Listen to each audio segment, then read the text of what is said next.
So welcome, everyone. We're really excited to have you here. We're happy to have you here. And I have the honor and privilege of introducing Mark Fournier. And yes, we have the same last name. And I say that that Mark is actually one of my extra gifts that I have from Arbonne, and from that gift, my husband, who is his brother. So, anyway, it's my privilege to introduce him. He is an outstanding uh, person, just individual, just such a talented and gifted in so many ways. In fact, he's a three-time Emmy award-winning filmmaker. He's a psychotherapist. He's a life mastery and peak performance coach. And I'm going to read from his illustrious bio. He is considered the limitless coach because he does really raise the bar for people. He helps them to see that they are limitless, and he's done that for me when I really needed it. He's lauded as a world-renowned expert on leading a limitless life and realizing our greatest potential. And he's going to center his remarks tonight around that. He's also a patented inventor. You may not know that. Very, very creative. He's an award-winning writer. You may have some of his books. He's a #1 best-selling author, a columnist, a keynote speaker, and the visionary creator of OmniCoach, which is one of a kind coaching program that's 100% AI powered. He's a virtual life and business coach and the founding director and provost of the nonprofit Limitless University. And one of his courses that I was first introduced to was, oh, Mark, now it's suddenly leaving me, Course of Action, the Course of Action. And that made a big difference. He took my team early on through that program. He was Rita Davenport's coach.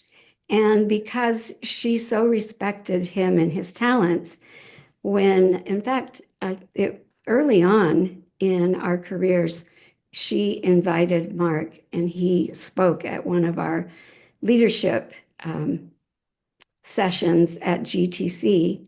And Dana was there too and heard him. And people still talk about that very training. It had a profound effect. He's dedicated his life to creating a better world by helping to raise human consciousness through his life transforming insights and programs. And the thing that I've observed about Mark, being up close and personal as a family member, that he has a gift of being able to see beyond what you're saying to what you are feeling and what your core is calling for. And so I'm so thrilled to have him here tonight. And he's thinking that he would really like to do something on an interactive basis. So be thinking about if a question comes to mind, don't hold back. Write it down. And when he opens up to be able to do that, then raise your hand and interact with them. So Mark Fournier, life coach extraordinaire, incredible human being. We are so grateful to have you. The time is yours. Wow, I've got goosebumps.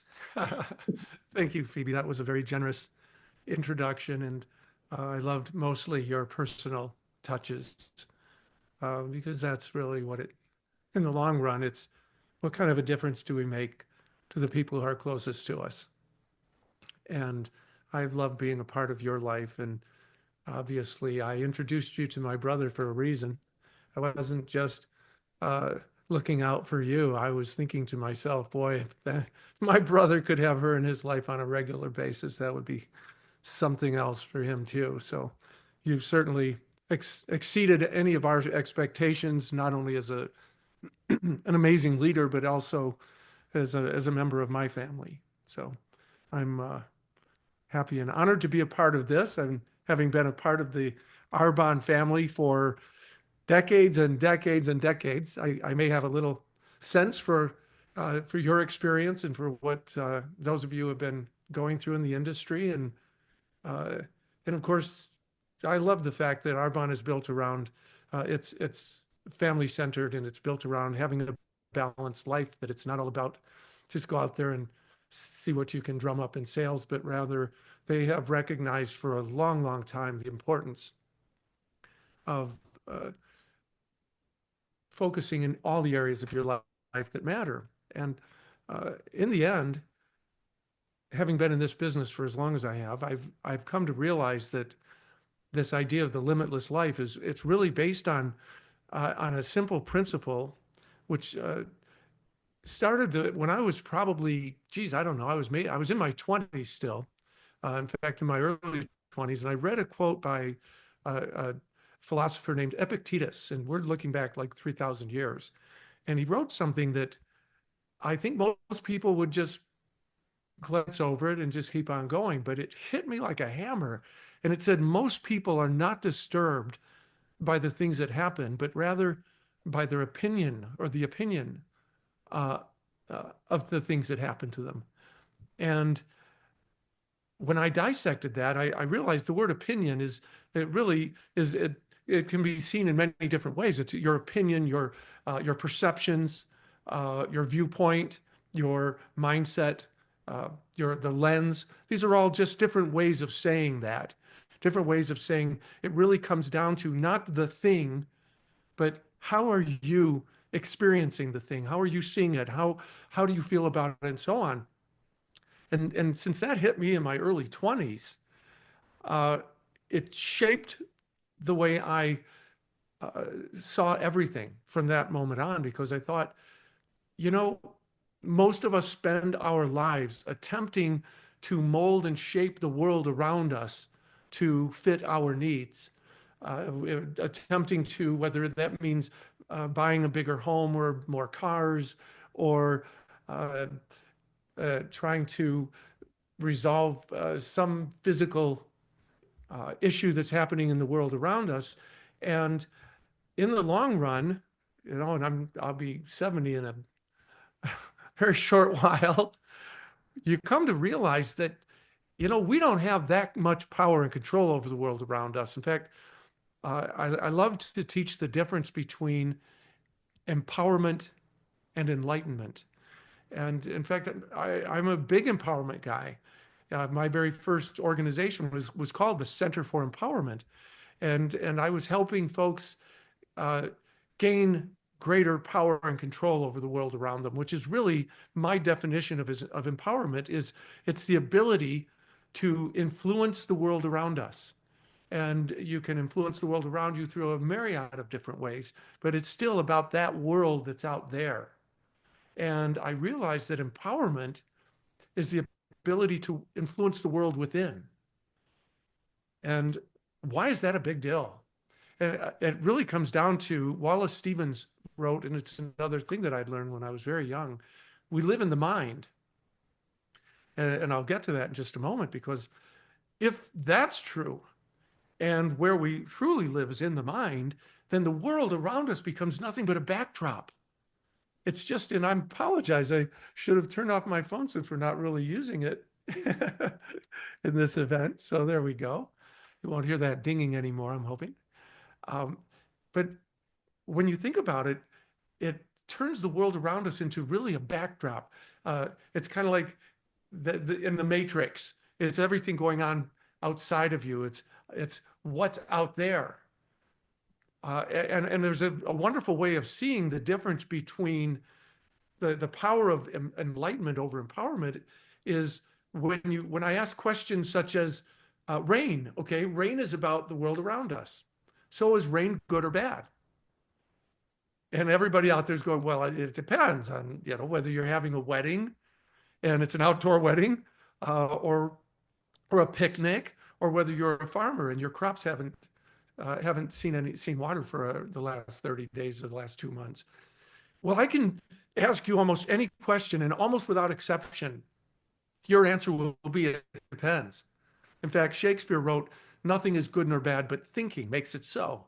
And what he meant by that was you first are experiencing something, whatever it is, and then based on what's happening on the inside, based on the lens, your opinion, the way you see it determines whether it's good or bad. And again, there are very few exceptions, very few facts. Even the fact that the sun is hot. If you said that to an astrophysicist, is the sun hot? He'd say, well, it depends on what?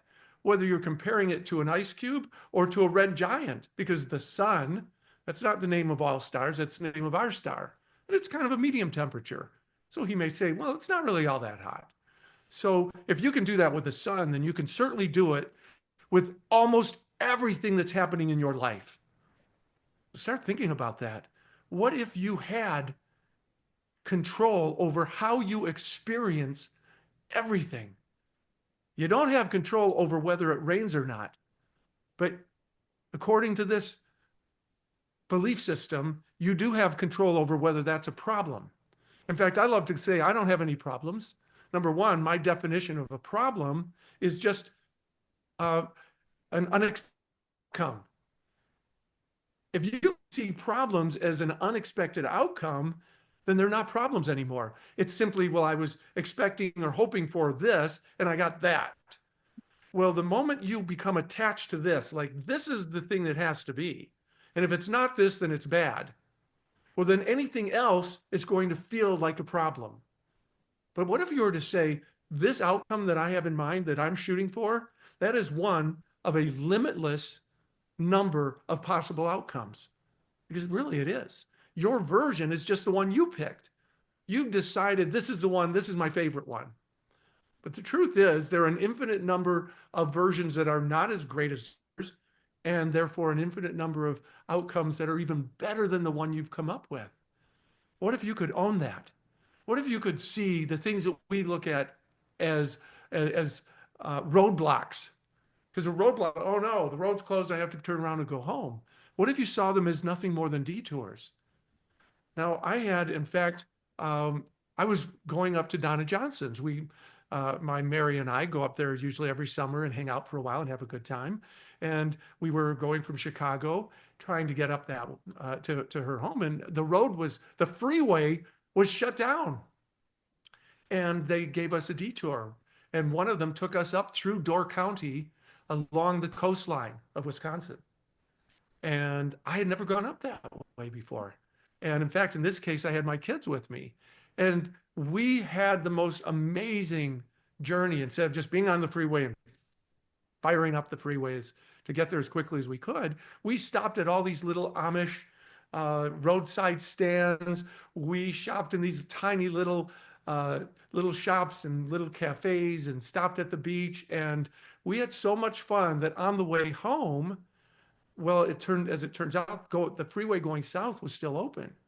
And we were just going to hop on that freeway. My kid said, can we go the other way when we go home again? And now that's the beauty of a detour. It's kind of like the universe's way of saying, look around. Don't get attached to this one and only route, this one and only outcome. Look around, because what if there's something else so much better for you? And so I like to think of it that when I run into these detours, that it's the universe saying, take off the blinders. And I immediately get excited. So when I say I don't have problems, again, an unexpected outcome isn't a problem for me. So as a problem, I just say, oh, okay, it's time to look in a different way. It's time to shift gears.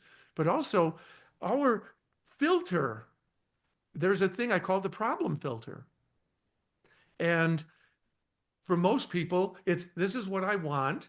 And so it's coming at us, and all of a sudden it hits that filter, but it doesn't look the way we thought it should. And so it hits this filter and goes, oh, problem. And it comes out the other side. It's as a problem. Well, I removed that filter and replaced it with, and I know this is cliche, but with an opportunity filter. And so it's that thing coming at me, it hits it, and it comes out the other side as an opportunity. So I don't experience unexpected outcomes the way a normal person might. I experience it immediately with, oh, okay, what have you brought to me? What have you got here? And one of the ways of doing that is I have these three questions, very powerful questions. They're all in the same family. And imagine if you could master seeing everything that happens to you in this manner. If you could ask, no matter what it is, so imagine that you've already decided, I'm going to remove the problem filter. That doesn't serve me. I'm going to have what's called, we call it an opportunity mindset. So mindset, think the lens through which you see the world, mindset, pretty much the same. Mindset is not an attitude. An attitude can change at the snap of a finger. Yeah, you're in a good mood, a bad mood, that can come and go like this. A mindset is more of a general way of seeing the world. And I can give you an example, whether you like his politics or not. I can suggest Elon Musk has an opportunity mindset. There's no question about it. Everything he sees, he's like, how can I capitalize on this? How can I make money on this? How can I do something with this? He has um, uh, uh, a limitless mindset. He is constantly assuming that once he comes up with something, even though everyone says it's impossible, he's just saying, well, there's nothing's impossible. We just haven't figured out how to do it yet. And uh, my mom used to do that with metaphysics. She used to say, metaphysics, that's just physics that hasn't been proven yet. And of course, we know that at some point, some of it may turn out to be like, probably not. But she told me one time that she said, like 100 years ago, they thought if you went more than 40 miles an hour, a human being would explode. then they got the trains going so fast, and they could get us up faster than 40 miles an hour. We didn't explode.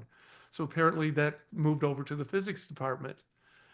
So when we start looking at the world as if I am going to take control of my mindsets, I want to have an opportunity mindset.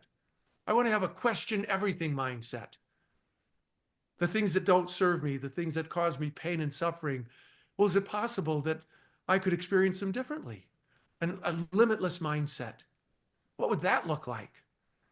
And I'll give you an example of that, in fact. And it's we've all heard this quote. It's a cliche.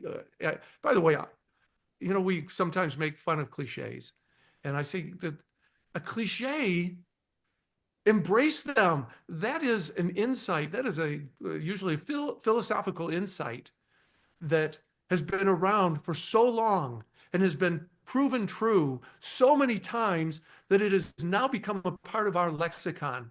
It is something that we simply know. We simply realize, well, of course, it's like obvious, common sense. Well, those are the good ones. So when you hear a cliche that's been around for forever and ever, grab it and ask yourself, what would my life look like if I mastered this? If I made this a part of my mindset, a part of who I am, and I actually lived by this? And so one of them is this concept of anything we can conceive and believe we can achieve. And I remember hearing that many years ago, and it's been attributed to everyone going all the way back to Socrates. I know Henry Ford. Sometimes you'll see Henry Ford's the one who came up with that. It's been around a lot longer than that. But it's a clever saying, and it's kind of inspirational. But I think most people just let it be clever and inspirational. They don't stop and go to the next level, which is something that I did a long, long time ago. I thought, wait a minute. What if that's true? And this is where it gets really powerful for us. Anything we can conceive. Is there anything the human mind can't conceive? We can conceive anything. Just go to the movies, just go to a science fiction movie or read a science fiction book. I mean, we can conceive going out into the universe, creating, building homes on planets and other galaxies. I mean, there's nothing we can't conceive. So I think we'd all agree that that is kind of like one of God's greatest gifts to us, is giving us the ability to conceive, to think of, to make up, to invent anything. That's kind of pretty close to, that's like a godlike thing, which is pretty cool. Now let's move to the second one. Anything we can conceive and believe. Now you might be thinking, well, yeah, okay, so there's the culprit. That's the thing that stops us. But, and I hope I don't offend anyone by saying this, I sat on the plane next to a flat earther for 2.5 hours. And she proceeded to do everything in her power to convince me that the earth was flat. She also, of course, believed that we never landed on the moon because that wasn't possible physically. But when I listened to her logic and her reasoning and her rationale about how the earth was actually flat, this woman believed it with all of her heart and soul. And so I think it's reasonable if you look around at the world, especially look around at the world today, look at the disparity between the various factions, politically and otherwise. And if you just look at the hard left to the hard right or back, you'll say, wow, there's nothing we can't believe. Look at conspiracy theories and so on. So I think it's true that we're capable of believing anything. So there you have it. Anything we can conceive and believe, we can achieve. Well, now take the greatest accomplishments that ever existed and reverse engineer it. And what you'll see is someone conceived something that nobody else did or thought was possible, but believed in it with all their heart and soul, and they brought it to life. Every great achievement ever was created from that. You can apply that to your life in so many levels. You can apply that to your career on so many levels. What am I truly capable of? Even when I have someone setting goals, for instance, and they say, I'm going to double my sales. And I go, now, isn't that an interesting idea that you're shooting for doubling your sales, but has it occurred to you that a goal doubles as a limitation? Well, what do you mean? Well, why do you only want to double your sales? Why don't you want to increase them by 4 times? And then all of a sudden, if you've got this opportunity mindset, you realize, wait a minute, the questions I ask myself or the universe about now, how can I double my sales are not going to be the same questions that I would ask if I said, how can I, like Grant Cardone, I've been doing this since probably before he was born, but 10x my sales, right? I used to call it add a zero. So I wanted to have, I want to do 100,000 in sales, add a zero. I want to do 1 million in sales. Great. What happens is you ask different questions because the way you go about doubling sales is going to be very different than what you would do to increase your sales by tenfold. But there are people doing that. And it didn't happen by itself. They conceived the idea of what if I did this? And they started asking, how can I? Which takes us back to those 3 questions I mentioned earlier. Whenever you run into a challenge or an obstacle or what you might call a problem, it's how can I turn this into an advantage? How can I benefit from this thing that I wasn't expecting, this unexpected outcome? How can I turn it into something that makes my life even better? Something that's even better than what I was shooting for. How can I, and then fill in the blank. Another way of asking is, what's great about this?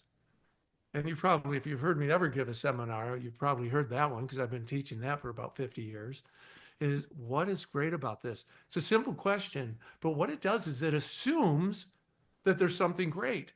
And in the end, this limitless life comes down to your life is really being managed by a few very simple factors. By your subconscious mind is running most of it.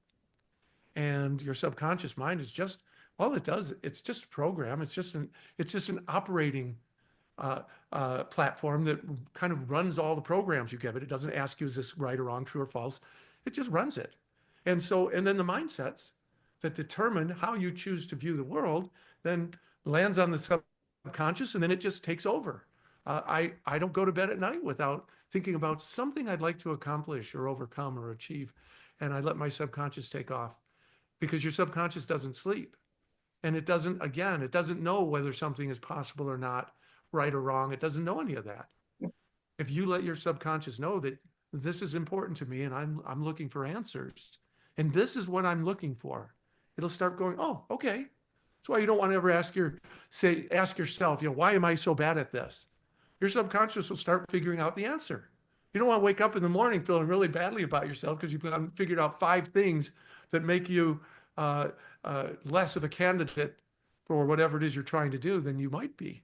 You want to say, how can I turn this into something great? How can I be twice as good? How can I be better? And the third version, so it's what's great about this? It's how can I turn this into fill the blank? Or if you run into something that really looks like it's feeling like an obstacle and you're having a hard time getting rid of this idea that this is a real issue, then what you ask is, well, then what can I do?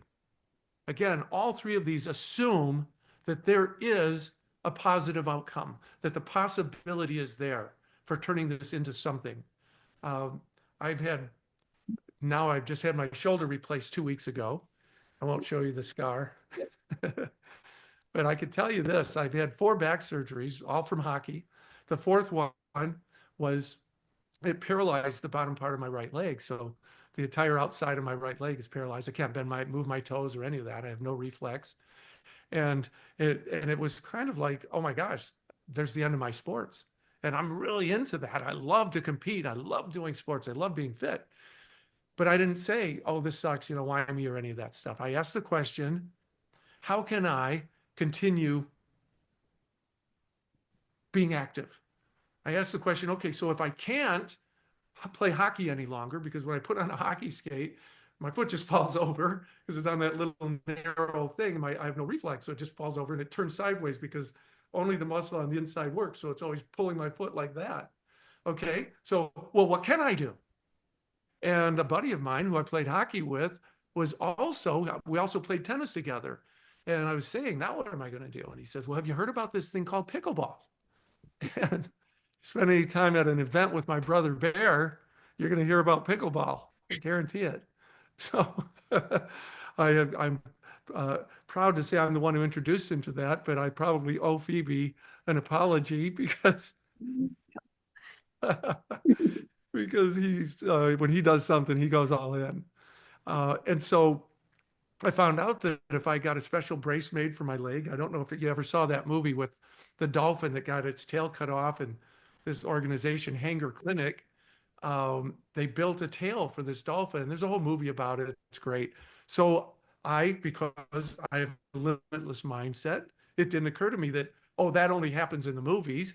I said, okay, I want to find the people who built the tail, who starred in the movie of this whole thing. I found them, I contacted them and I said, I have a leg that's paralyzed. I can't do this or that, but I know there's a way for me to still be able to hike up mountains and to play some sports. And so I went out and they did all sorts of crazy things and they built a brace and they made it so I can now run and jump, not as high as I used to, admittedly, but I can do things that I wouldn't have been able to do otherwise. But if it hadn't been for the question of, well, what can I do? Then I would not be playing those sports because I was basically told, listen, you just need to adjust to this. And I saw somebody who had the same affliction. His S1 root nerve was also destroyed in a similar incident. All he had was a shin bone on his right leg. Now, admittedly, my right calf is not as well developed or uh, as fully developed as my left. It has atrophied. But because I've gone this route and because I force myself to keep going and I keep saying, how can I make the most of this? I still have managed to maintain my calf muscle, and not on the outside, but on the inside. And it's something, right? Sometimes it's making the most of what we have, and sometimes that's enough. In fact, I love sharing with folks who are having issues with their self-worth, uh, folks who are because ultimately we're all looking for validation, and sometimes it's a little tough to get that from others. And we can come back to that if there's enough time. But the idea of self-validation is a superpower, and some folks have a little hard time convincing themselves that they're enough, that they're okay. So imagine if that's really driving us even more than our desire to be happy is the desire to be uh, accepted, to be told you're okay. You know what? You're enough. You don't have to be the king of the world. You don't need to be a movie star, a trillionaire. You, just the way you are, you're okay. And so I, in fact, created a mantra that I use. I share it with all of my coaching clients. I insist that they master it, memorize it, and live it. And you might want to write it down.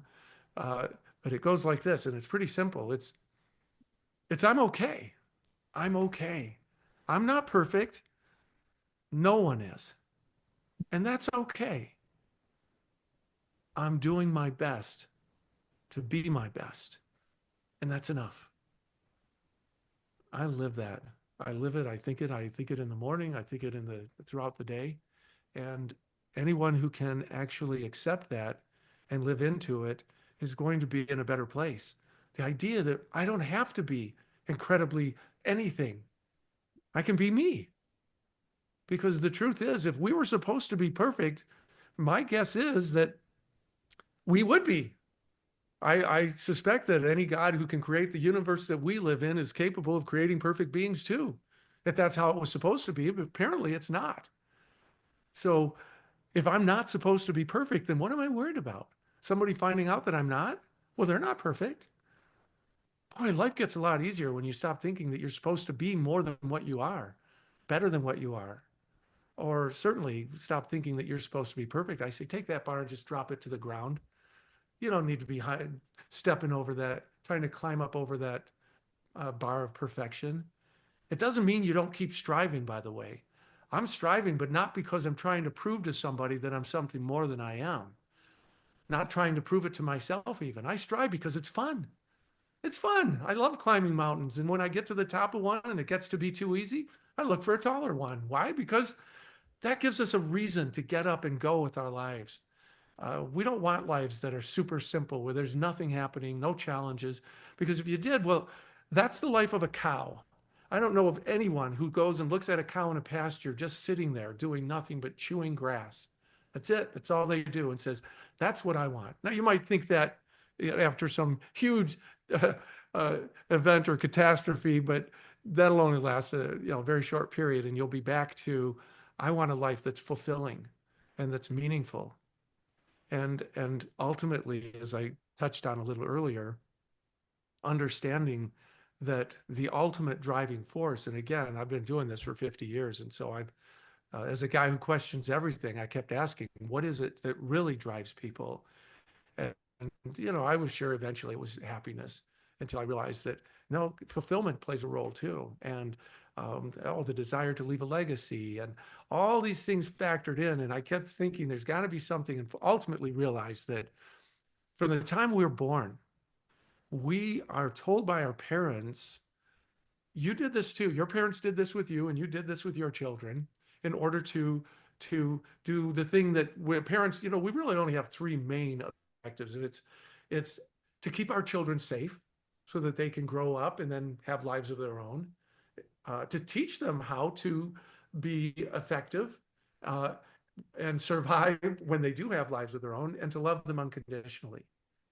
And that's it. And by the time they are 18, 19, 20, and they move out of the house, it's only down to love them unconditionally, which, by the way, I highly recommend that if you have not been showing your children unconditional love, boy, do whatever it takes to build that into that relationship, because the truth is, unconditional love it's so rare. I mean, I run into folks saying, oh, no, no, my wife loves me unconditionally. I go, really? Let her catch you in bed with her best friend, and you're going to find out that's probably not true. There's only one person who usually has a shot at loving you unconditionally, and that is your parents. Even siblings have their sibling rivalry. They call that for a reason. Anytime somebody can behave in a manner that would somehow impact the amount of the degree of love that you have for them. Maybe it's not unconditional love, but a parent could do that. And in fact, I've seen it be so rare that usually, even if you do have unconditional love from a parent, it's usually only one of them. More often than not, there's one still withholding love, hoping that they can use it to influence you, that holding back on that. So I really do love to push that. And I know I've digressed a little bit onto another topic, but it's something that can really make a difference in the lives of those around you. But the bottom line is, as we're raising our children, it's incumbent upon us to say that's okay, that's not okay. Yes, when you do that, good girl. You do the other thing, bad girl. You don't want your children, cutting their little sister's eyelashes with a pair of sharp scissors, or obviously in the streets, when you live next to a freeway. So you're going to, in some cases, be pretty strong. That, bad girl, bad. That's not okay. And there's punishments and there's consequences because you're frightened. You want to protect them, and they don't like those feelings. They don't like being told that. They don't like the consequences. And so the idea of not being accepted by you, not being enough, not being validated, starts to cause a lot of pain on the deepest level, because it starts out when you're a year old. But we also want to reward them by saying, "Oh, you did that great." You give them a cookie and they give half of it to their little sister. "Good girl. Oh, that's wonderful." And you give them a hug and you give them an extra cookie and reward them for the behavior that you determine is acceptable. And so we are raised being by our parents, being told basically whether you're okay or not defines you. Not being okay is a very bad thing. Being okay is a very good thing, but we're also taught something else.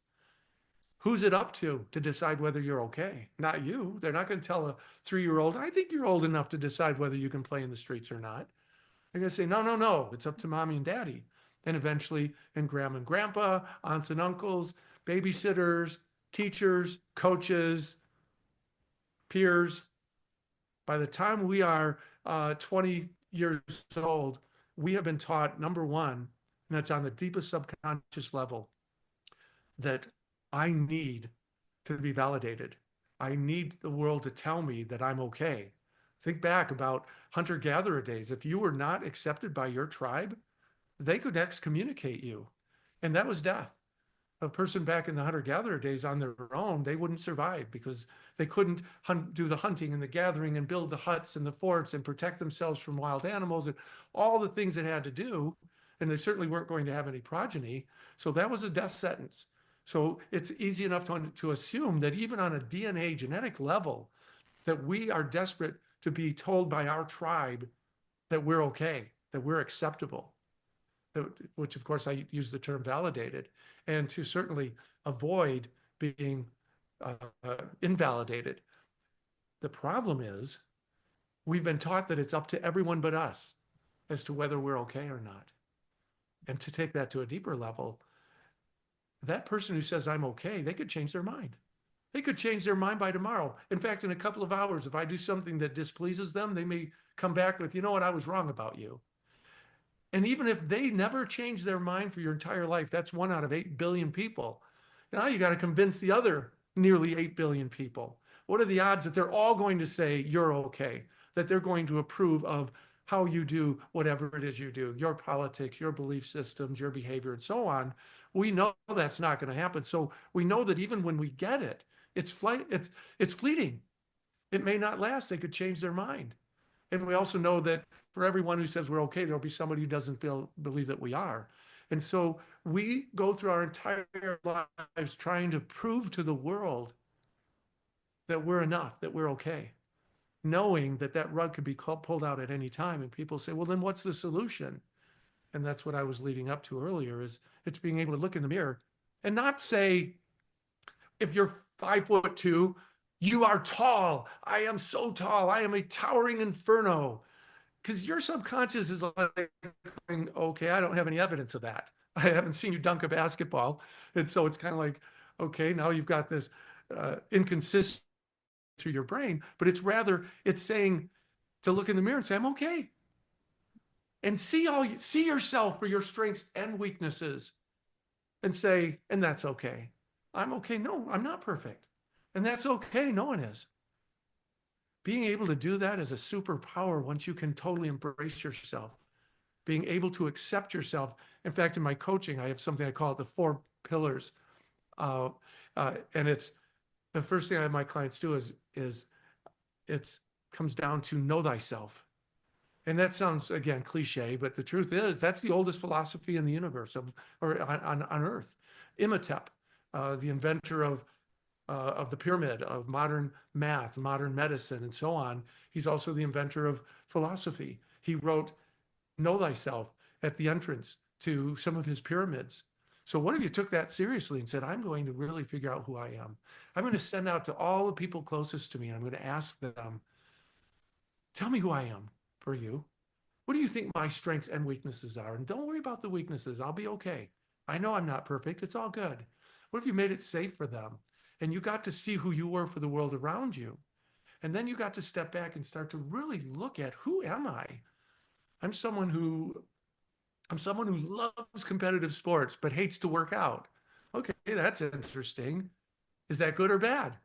Well, I know guys who work out. In fact, one of my coaching clients owns a huge supplement business. And I mean, he's a professional bodybuilder. And to him, working out is like, that's the whole thing. And I have no problem saying, oh, no, I hate working out. Oh my gosh, no. But I'm not worried about him judging me. It's like, yeah, and you love to work out. And isn't that great? But I'm still really fit because I love to compete and I love sports. So I may play pickleball for 3 hours, 5 hours a day, 5 days a week. I'll burn plenty of calories. I'm good with that. I don't have to beef up like this guy. I'm good with my version. So again, I don't like to work out, good or bad. It's just an opinion. It's the same thing for all of us. So being able to say, all right, this is who I am. I love to compete, but I don't like to work out. I love this or that. And same thing in your business, in your sales. Of course, we all know that there's some folks have a greater strength in um, uh, in building their business, and some may have a greater strength in supporting their clients. Some of them team up.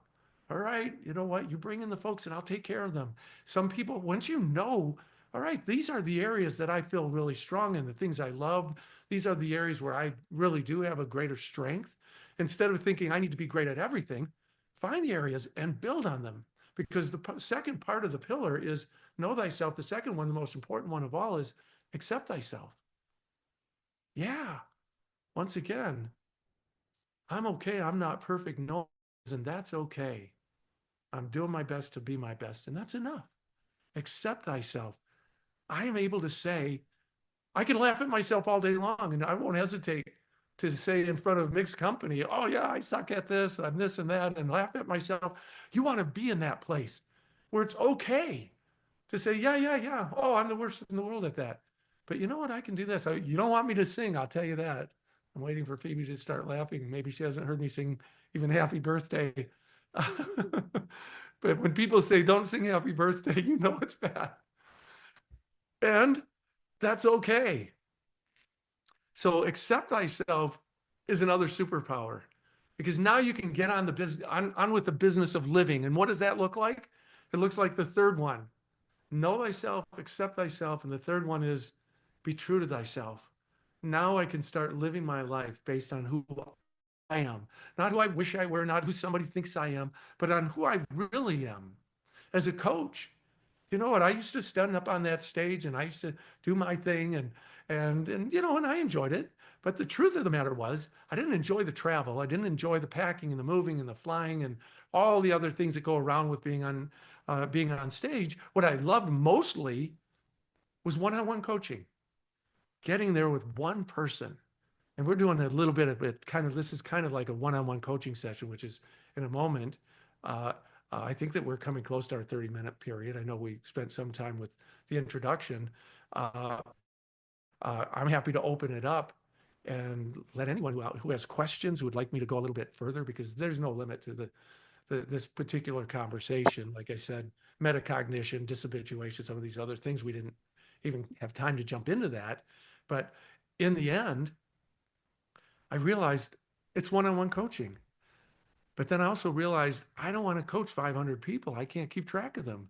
I came down to only 10 people. I realized anything beyond 10 people per year, and I can't be the kind of coach I want to be. I want to coach 10 people for 1 year each, and that's it. And I'm going to give them everything I got. So I realized, well, then I need to raise my rates so that I can afford to coach just 10 people. But all those things were based on knowing who I am. Who I am is a guy who really wants to hyper focus on a smaller number of individuals. But then there's another part of me that said, but I want to make a difference on a grander scale. I want to reach more people in the world. I want to help people start realizing that if they could take control of the mindsets, the lens through which they see the world, they could change everything for themselves and those around them. So I created Limitless University and said, for the folks that maybe they don't have the funds, maybe my roster's filled up, I'm just going to give it away to them. So I'm going to do things like what we're doing right now. And this is my way of saying, okay, as much as I love that one-on-one coaching for a career, for the rest of my time, I'll spend doing events and seminars like this and taking my books and other things and putting them online so people can just access them anytime for free.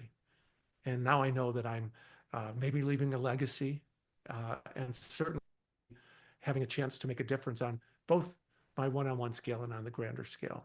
So what does that look like for you? What is your version of, and ultimately version number 4? So know thyself, accept thyself, be true to thyself, and finally, and this is the toughest one because you've got to get to it through all the other items, is speak thy truth. Once you know who you are and you've accepted yourself and you've let it be, and that's okay, then it's easier to say, and this is who I am, this is how I feel, and this is what I believe. And you can do it when you're not attached to having the other person validate you over that. When you're able to say, uh, these are my beliefs, and just say, and that's enough. I've shared my beliefs with you, and now I'm going to go back to whatever it is that I'm doing. And you can do that in your business. If you believe in your product, if you believe in your company, speaking your truth is simply saying, this is just something I believe in, and this is something that I love, and I love to share it. And thanks for giving me a moment to share this with you. And then take your breath and let go and release the outcome. They'll either say, yeah, this is something I'm interested in, or they won't. And it won't matter because you have spoken your truth, and the rest takes care of itself. So how about if we take a break there, and I'll let you tell me if we've run over time or where you'd like to go from here. We're a bit over time, but actually, I don't know. How do you all feel? Dana, what do you think? Can we take a couple of questions or comments? Absolutely. All right. If you're those of you, if anyone has a pressing schedule and you have to leave, but if you can stay, I love what Mark does. He calls it question mark. So if I you have wish a I could have question a big mark, question mark flashing I over my head know. when I say it. So this is your opportunity. You can unmute if something came to mind. And again, this is a judgment-free zone. And your question is somebody else's question too, I promise you. We learn from each other's questions or comments. I'm going to go to the chat. And if they want, they can unmute and ask. But Yeah. chat's good too. This is a chance for you to speak your truth. Yeah. And I'm not attached, whether we get those questions or not. I'm complete. So that works for me. I love to open it up just in case somebody's saying, boy, I wish I just had this guy for a couple of minutes because I really need to know about something. And we are offering that opportunity.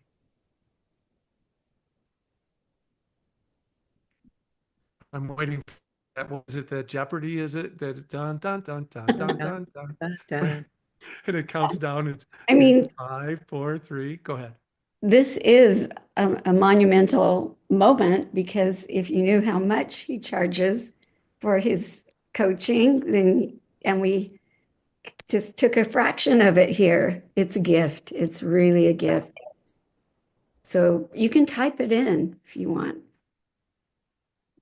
You I know, know it's, somebody's got a burning question. I They're have to just say, afraid. Come on. yeah, it's interesting. What usually happens with these is somebody gets started and then all of a sudden there's a landslide. It's like, okay, what? And then we're like, oh, we've run out of time for questions. We can't fit them all in. But it's Someone always that asked, first person is always the trickiest or most difficult, I think.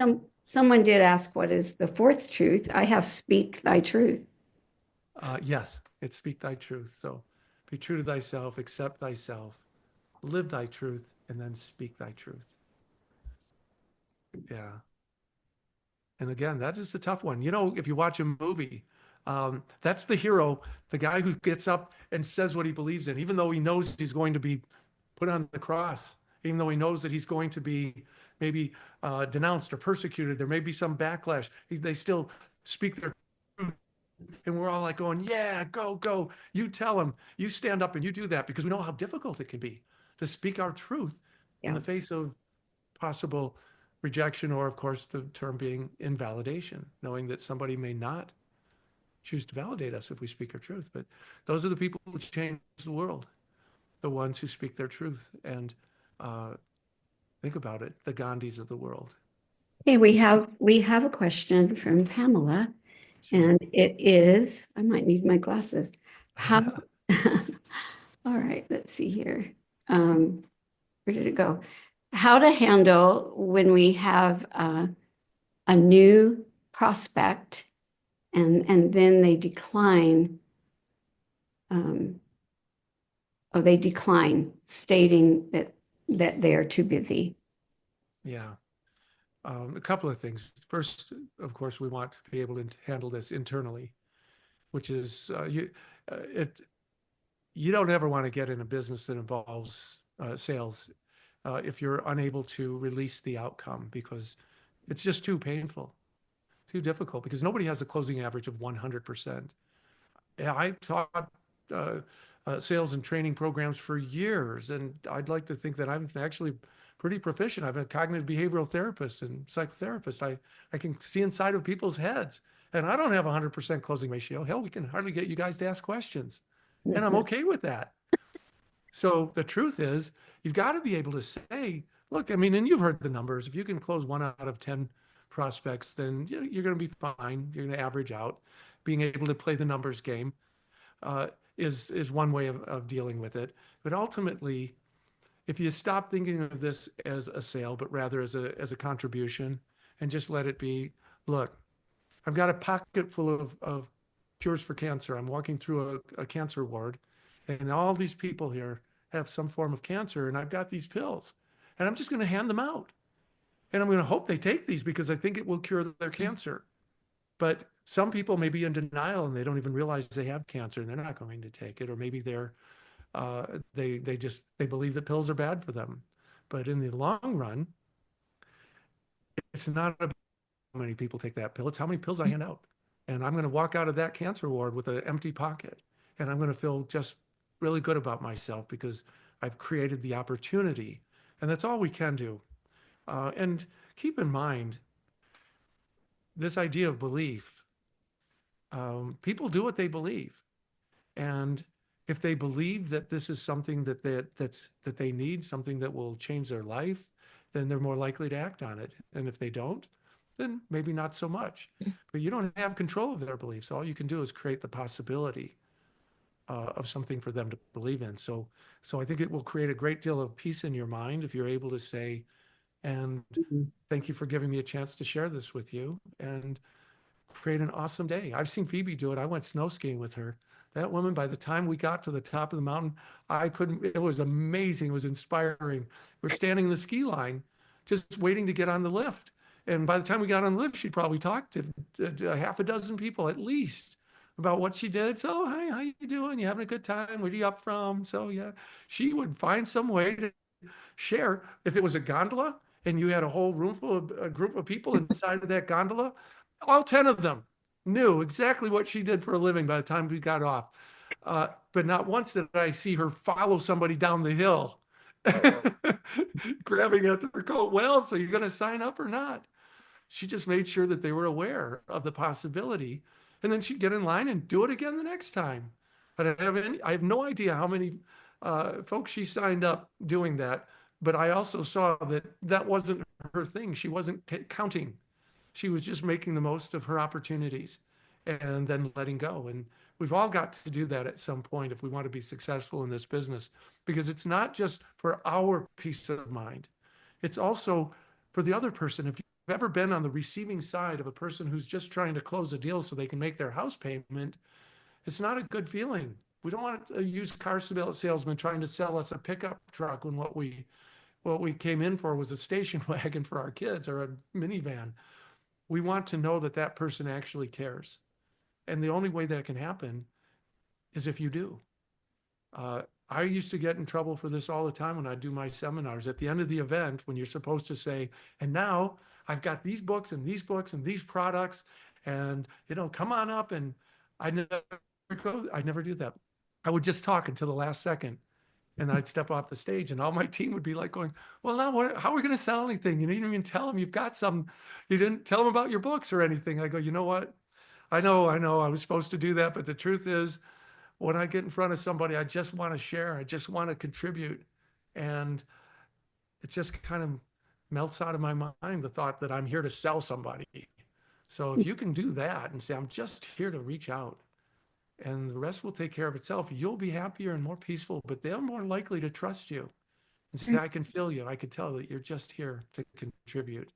And they're more likely to say, all right, tell me some more. Hope that was helpful.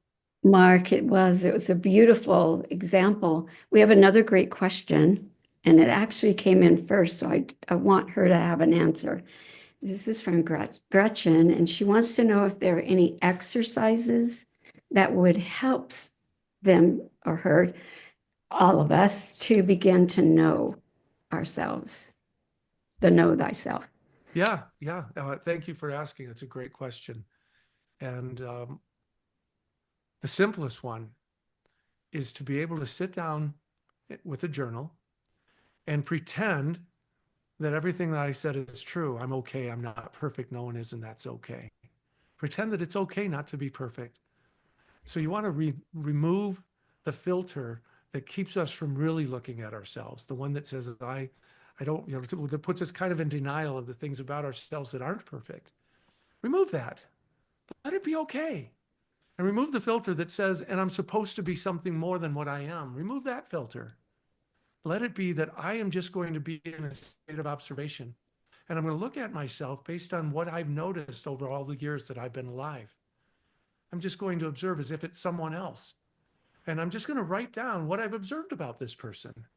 I've noticed that I have a lot of fear and that it comes up mostly under these conditions. Or I've noticed that I'm a really good singer, and I've noticed that when I start singing, I feel totally open and free, and it somehow helps me be better at everything. When I'm singing, I suddenly feel better about myself. Or just write down, these are the observations that I'm making at this time about who I am, just as a human being, just a description, not good, not bad, just a description.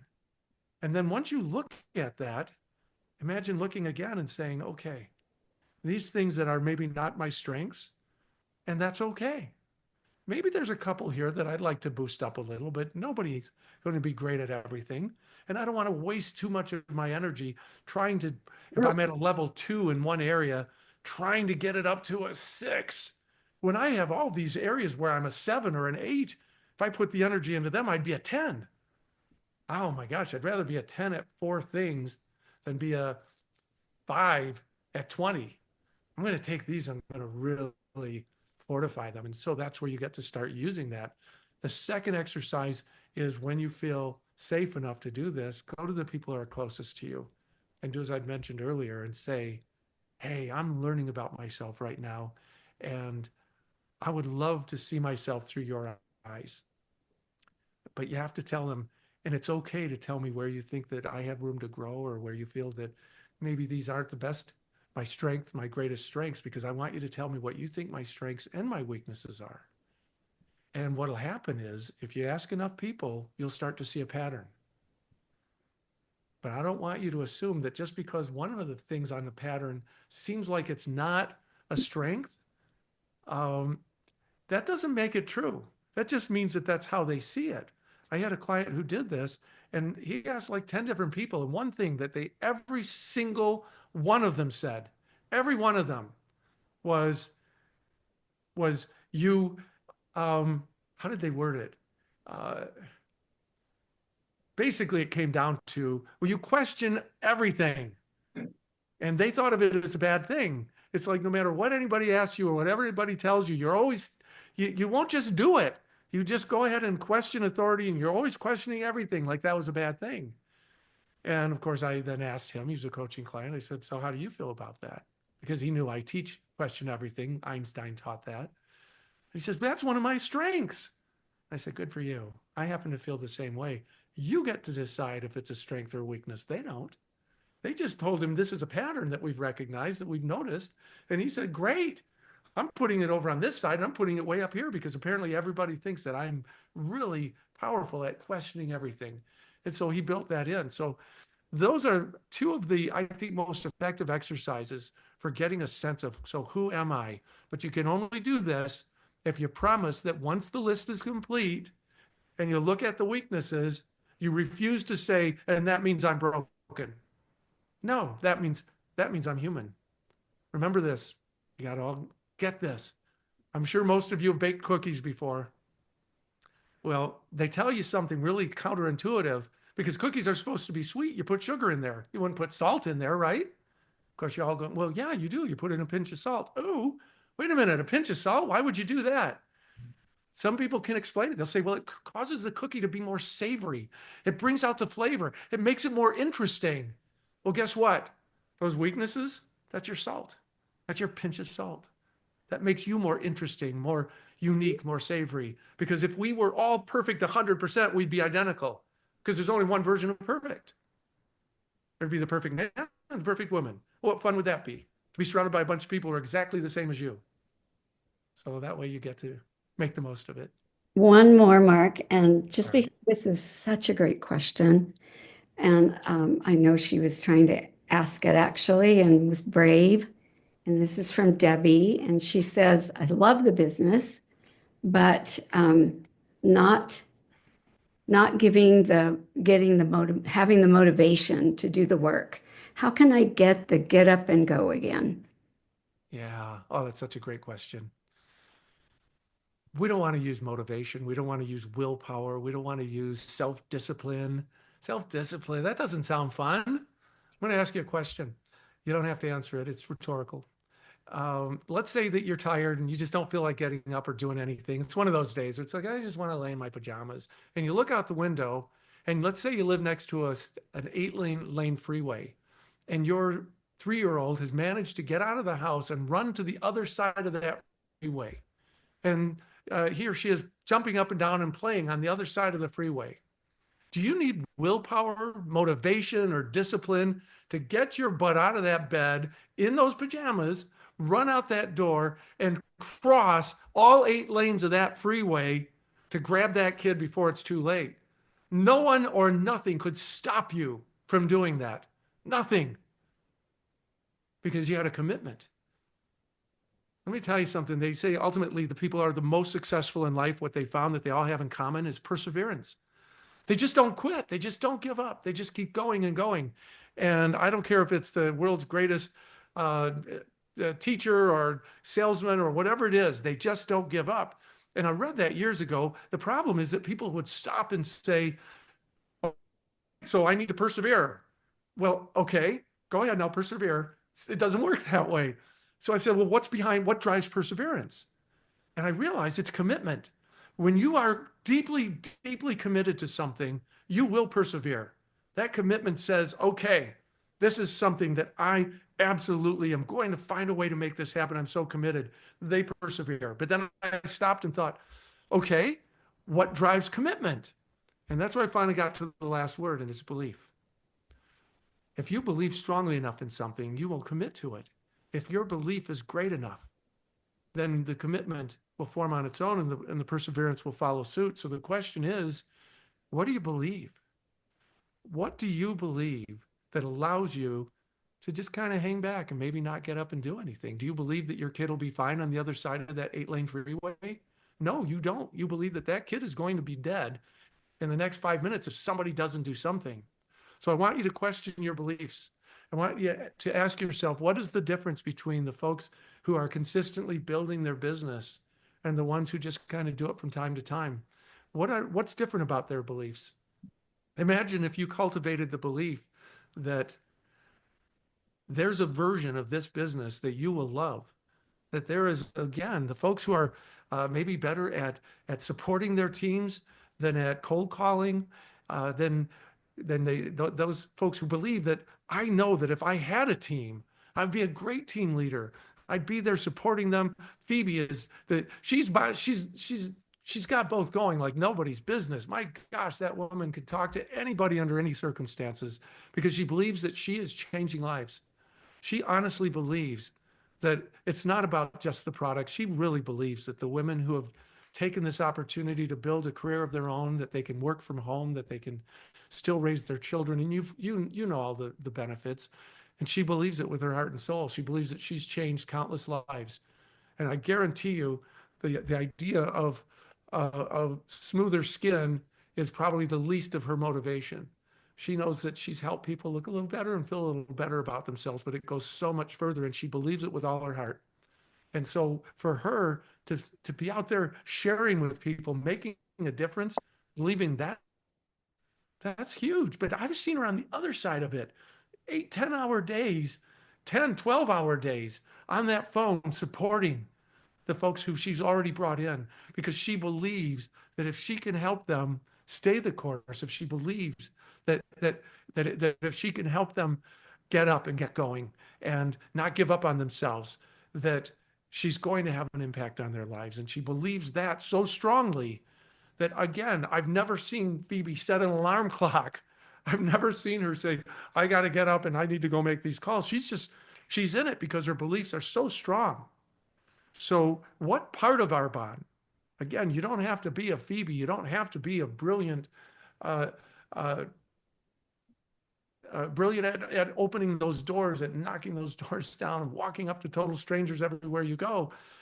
You don't have to be the most brilliant at supporting the people you bring in, because again, there are lots of people in your field that team up and work together. And I've seen it done very successfully. But what is your thing? What area? Because everybody, almost without exception, is good at least one of these two, at being supportive of others or at sharing exciting new ideas with others. Almost everyone has a strength, but find your areas and fortify those beliefs. And how do you fortify your belief? It's look for evidence.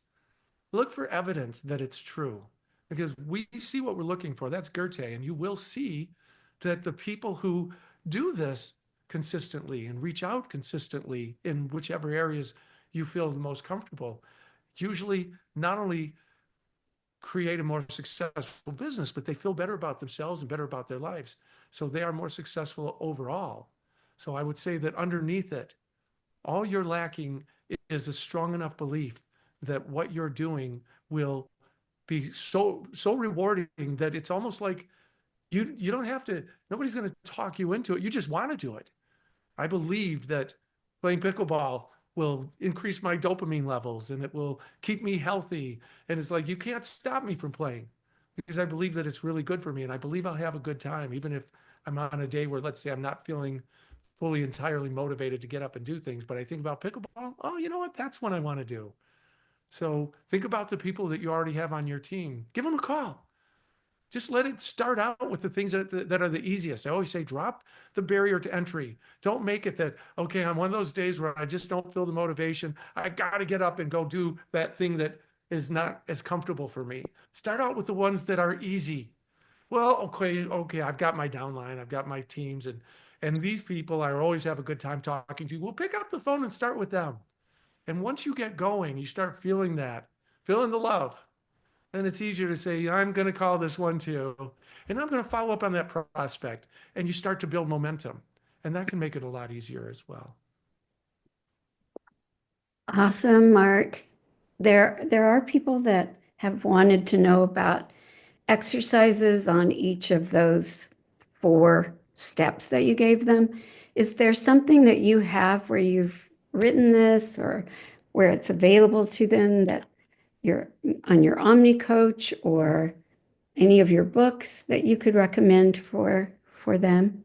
Usually, thank you for asking about that. And generally, it's something, this is something I haven't published. I've just been sharing it with my coaching clients for some time now. And so there are a lot of things that I haven't actually shared in an environment like this. And so the exercises are all in my head that I share with the clients, but I'm certain that I could put something down and send it over, and you could post it Oh, on a website and make it more available to them. Uh, I stopped writing books when I realized that I was having a much greater impact with my coaching than I felt my books were having, because people read a book and put it down, and 6 months later they don't even remember if they've read it or not.